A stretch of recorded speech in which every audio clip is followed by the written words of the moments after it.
Feno folo taona kosa izao nijoroan'ny fikambanana skoto Mpamakilain'i Madagasikara na ny mim. Natomboka androany moa izany fankalazana ny faha folo taona izany ary tsy hifarana raha tsy ny volana Aogositra izao. Fanadihadiana ny rahana amin'ny rotsy rakotiny iray eo amin'ny sarin'ny Kristian raha kotondramanga. Nijoro ara-panjakana tamin'ny taona 3 ny fikambanan'ny skoto Mpamakilain'i Madagasikara. Ny fikambanana moa dia mitaiza ireo ankizy manodidina ny 9 hatramin'ny 20 taona ka fanabeazana skoto no entina hitaizana ireo ankizy ireo. Mandray adidy 3 arak'izany ireo skoto dia ny adidy eo amin'ny Andriamanitra, ny adidy amin'ny hafa ary ny adidy amin'ny tenany manokana.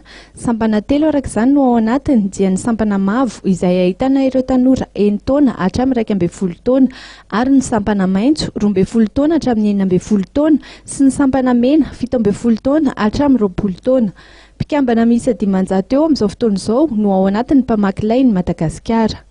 Ny Mpamakilain'i Madagasikara dia mijoro fitaran'ny skotisme eto Madagasikara satria raha araka mifantatrareo efa misy an'ireo fikambanana skoto raha vavy efa nijoro nandritra ny fotoana ela teto Madagasikara amin'ireo fiangonana azo atao fiangonan-dehibe zany. Nefa ny skotisme raha ny politika eran-tany zany amin'ny OMS, Organisation Mondiale des Mouvements Scout, dia ny fanitarana ny fikambanana amin'ireo ankizy sy tanora arak'izay tratra ny tanjona. Dia izay no hijoroan'ny Mpamakilain'i Madagasikara mbola misy sehatra hafa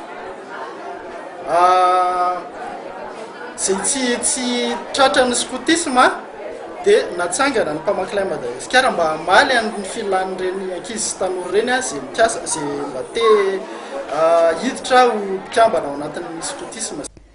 Mino sy miasa izay ny tarigetra ny Mpamakilain'i Madagasikara ary lohahevitra 3 no mpanjin'izy ireo mandritra ny fankalazana ny faha 10 taona nijoroany dia ny zon'ny ankizy, ny fanabeazana amin'ny alalan'ny fandriam-pahalemana ary ny famparisoana ny fiarahamonina.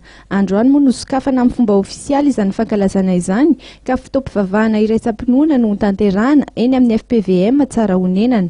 Anisan'ny anamarika ny fankalazana ihany koa ny fanokafana ivitoerana iray ho fialambolin'ireo tanora eny amin'ny foiben'ny Mpamakilain'i Madagasikara eny Amboditsiry ka natao an'ny tanora rehetra na ny skoto na tsy izany.